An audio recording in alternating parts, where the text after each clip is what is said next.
Welcome to the Kindness Principles podcast.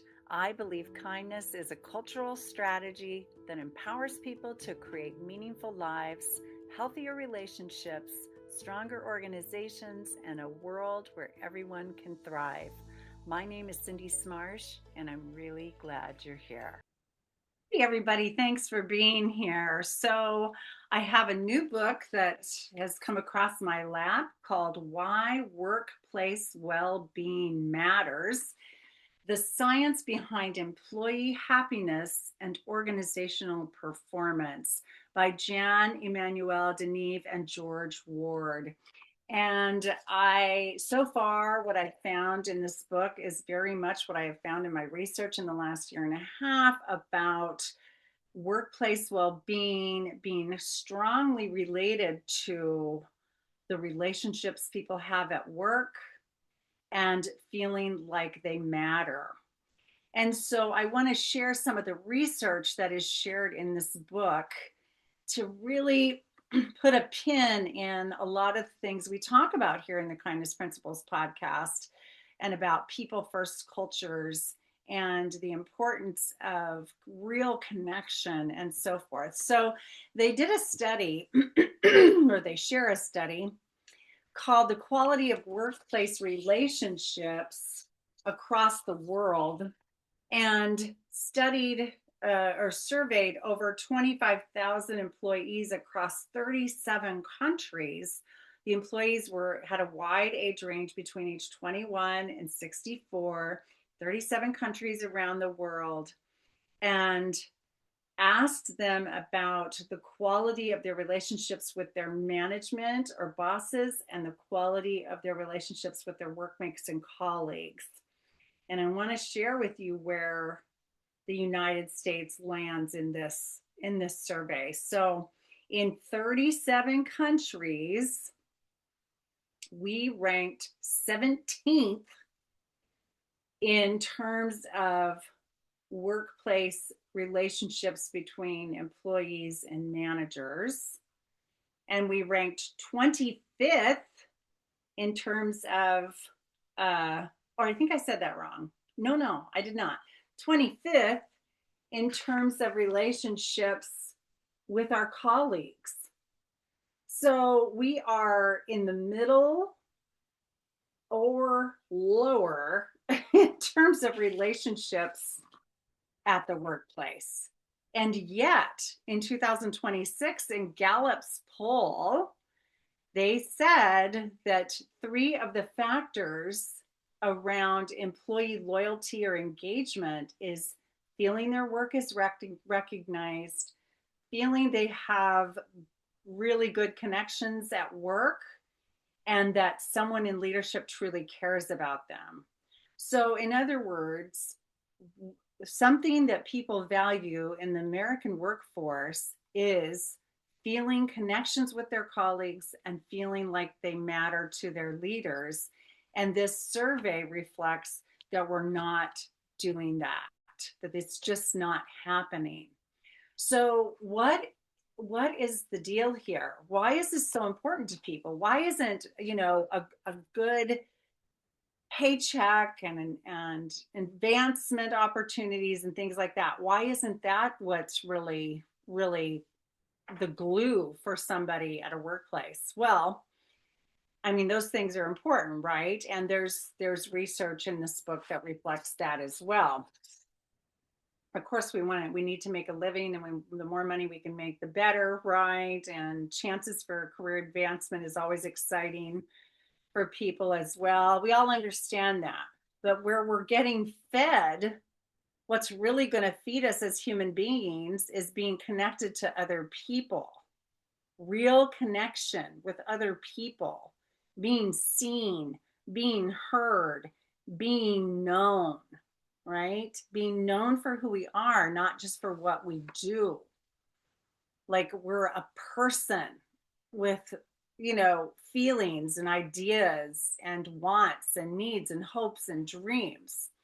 So let me read you a paragraph from this book that explains this.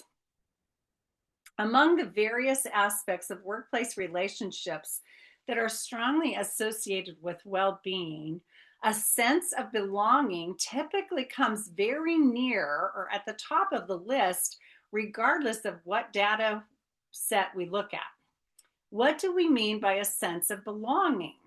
In a survey run by our colleagues at Indeed, workers were asked what would make them feel like they belong. And what came out of this deep dive is that employees want to feel like my company cares about me as a person, that they have friends at work, and that they understand how they impact other people and teams in the organization.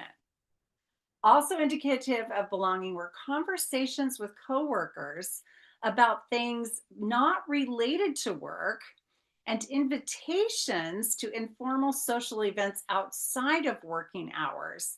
And of course, invitations to important internal meetings. Somewhat related to a sense of belonging is also feeling that the workplace environment is inclusive and respectful, which typically features heavily in regard to quality relations as well.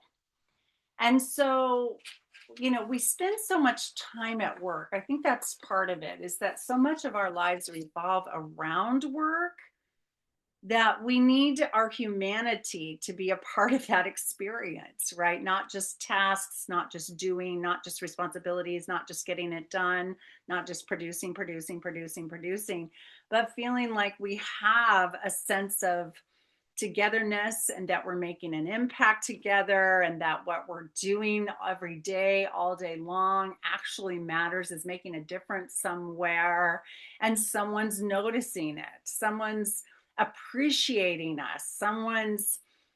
Someone really sees us and what we do. So this study that was done, that I shared, was done by the International Social Survey Program, and reported in 2025. So very recent statistics there, very recent data there. So, what I am a coach, a consultant, and a speaker, and what I focus on is helping companies reduce employee turnover and increase employee engagement, and just raise the quality of the culture in an organization, no matter what size you are.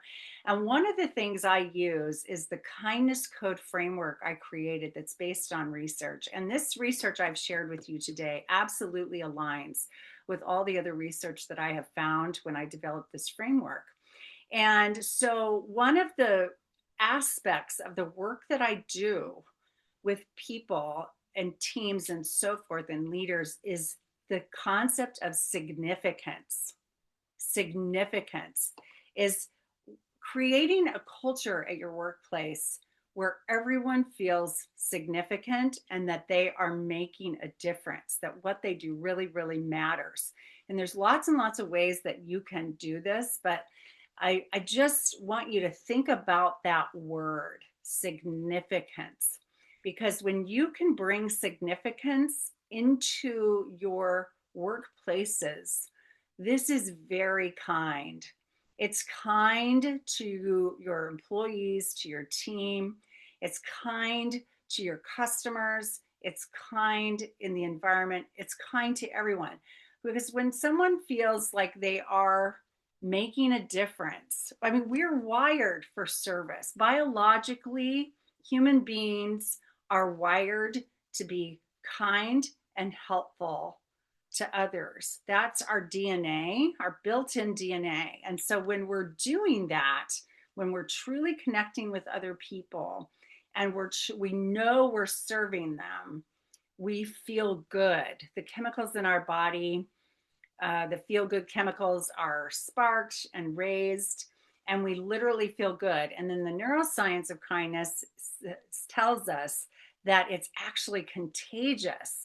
So if you have one team member feeling really good, serving, feeling significant, feeling the connection, feeling like they belong, and then you have other colleagues seeing that person in that state of mind and in that state of activity, it's going to be contagious. And then it's just going to keep rippling out.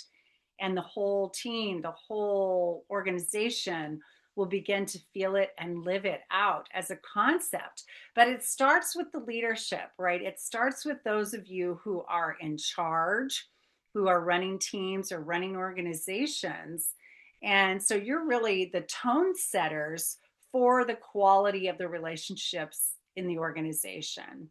So I want you to ask yourself, how can I bring significance into this work environment every single day? And you might feel daunted by that, but just to get your ideas rolling here, you don't have to move a mountain to have someone feel significant. You just need to see them and notice something that they've done.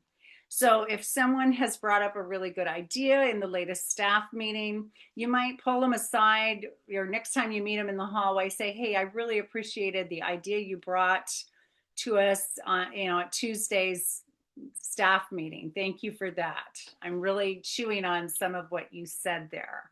Or way to go on that project last month, so and so. I love the results you got, and I'm so excited for our customers' great response to that. Or, maybe you see someone and haven't, taken a coffee break, and he or she looks very tired, and you notice that. You might say something to that person like, hey, are you okay? How are you today? You don't seem quite yourself. Anything I can do to make your day go a little easier?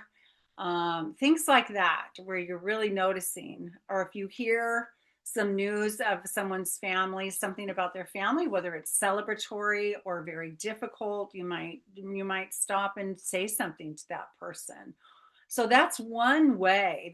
Just those simple little interactions is one great way to begin to support a culture that includes significance, which is very, very kind, and everyone wins. So let's see what we can do as a society to build on that and get our workplaces feeling better. The quality of the relationships at the workplace is better.